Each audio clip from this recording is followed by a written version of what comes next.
Hey guys, hello, good evening, good afternoon, good morning, whatever the time is, wherever you are. Thank you so much for clicking on my video. You are very welcome. Let me say a special welcome to all my new viewers and subscribers from Uganda, from the United States, from Kenya, from South Sudan. I mean, thank you so much. My analytics is just fun to look at, and I appreciate all of you. And according to the analytics, they are mostly men. Again, thank you so much. And Uwana the Maza. Maza means men in Hausa language, so I appreciate it. And for those of you who are females, again, thank you so much. Today, I want to do a video and address my fellow Nigerians. But again, you know that Nigeria is that one country that can sneeze and the remaining part of the continent will catch a cold.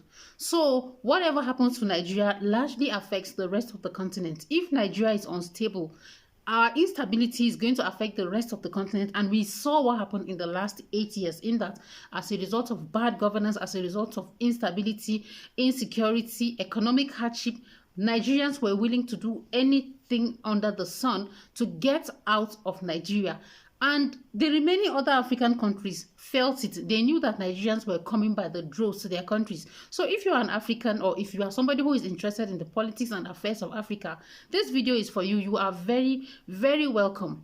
As you all know, we're getting ready for our elections. Anytime there's election in Nigeria, it is time for drama.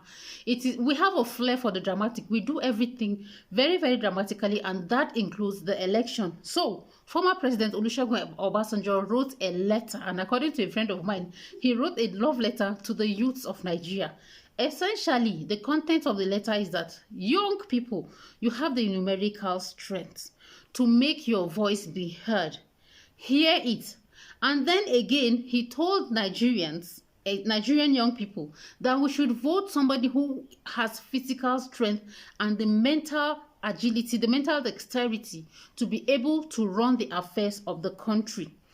According to APC people, because according to APC people, that he endorsed Peter Obi. And yes, the bulk of what he said in the letter actually came off as an endorsement of Peter Obi, which is very, very welcome.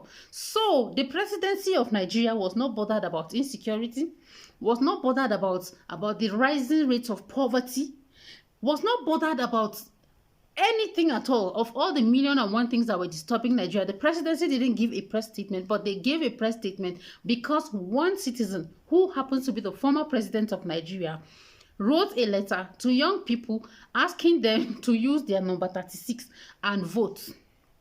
That is all. And the presidency wrote a reply to him. What did they say in that reply? Obasanjo is an old man, he's spent, and his endorsement means nothing. But the candidate of the APC was actually with Obasanjo just a few months ago actually, looking for that same endorsement. Had it been the endorsements came from Obasanjo and they gave it to APC, would they have been saying this nonsense that they are saying? Of course, the answer to that question is no. But APC, being APC, has a talent for majoring on minor issues. Something that they should not carry on their head, they will carry on their head. This same presidency, in spite of all the suffering, I think that APC, especially the president, Muhammadu Buhari, he lives in a parallel universe. He lives in a universe all by himself. Buhari police, or Buhari stand, whatever name you want to call it, where things are perfect for him.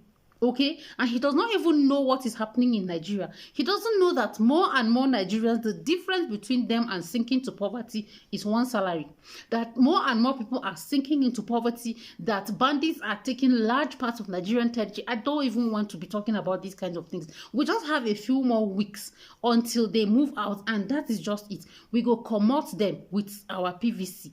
So that was all Obasanjo was saying, that please, young people, vote somebody who has the mental ability to hold the affairs of the country, because we've seen what it means to go and vote an old person. For the most part of Obasanjo's first tenure, he was in hospital. They began to call him Baba the Londoner because it was so insulting that we had to deal with us in Nigeria, with the plentiful doctors we have, even doctors in medical systems in the US, America, whatever. They always welcome Nigerian doctors, but Buhari didn't find one doctor in Nigeria good enough for him. He had to go to the United Kingdom to go and be seeing his doctor. That was an insult on me, who am not even a lawyer, and everybody else.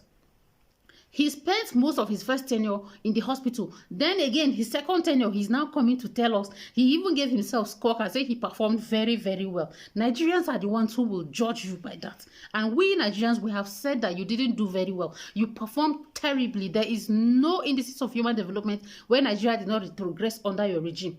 You say Obasanjo is jealous of you. Obasanjo, jealous of you how?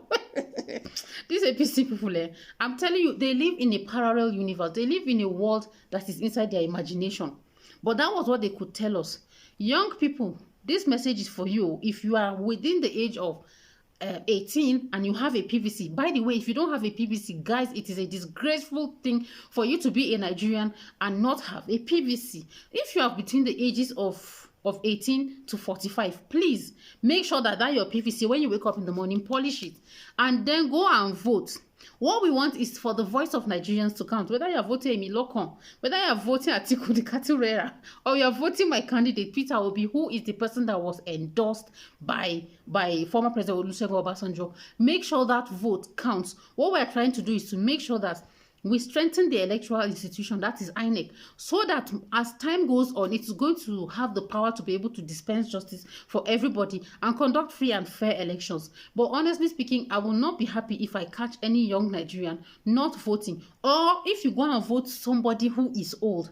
I didn't call any name, but don't go and vote anybody that is too old to even stand on his feet. You cannot tell me that good health and the ability to govern very, very well don't have any correlation. They do. We've seen what being in bad health has done to people in South Sudan.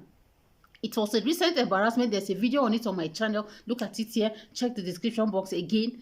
Or what being having an old president can do to a country. It's a national embarrassment. Same thing with our neighbors here in Cameroon. Cameroonians, you're all welcome to my channel. Let us not do it again. The same thing the Ugandans faced. What is it with old people? Please, young people, let us remember that Jacinta Ardern is 39. She's about 39 or 40 at most. Go all over Western countries and then they have very sterling records of democracies.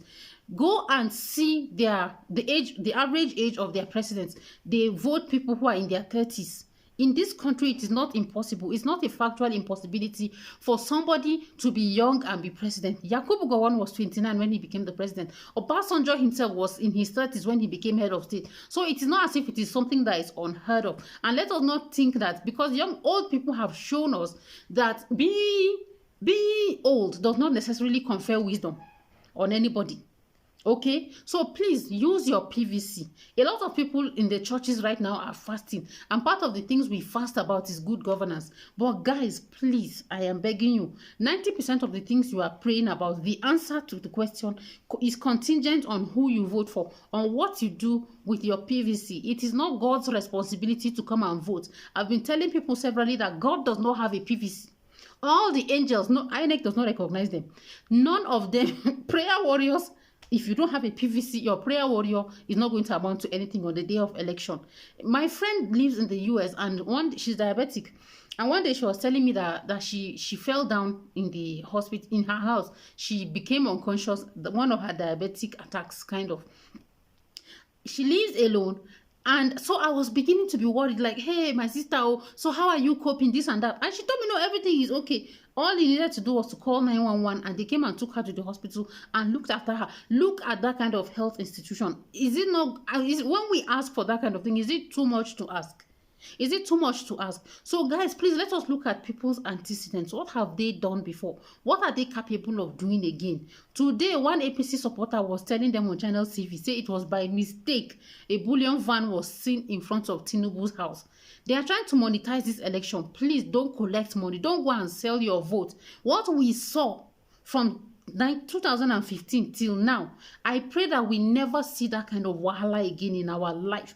The ridicule Nigerians had to endure, and really it's because of the way our country is. If we're disorganized like that, everybody, including the Togolese or the Ghanaians, the South Africans, everybody will do whatever he feels he can do to Nigerians. It was just unthinkable that a president would stand in front of an international audience and demarcate his own country. But we saw it under Buhari.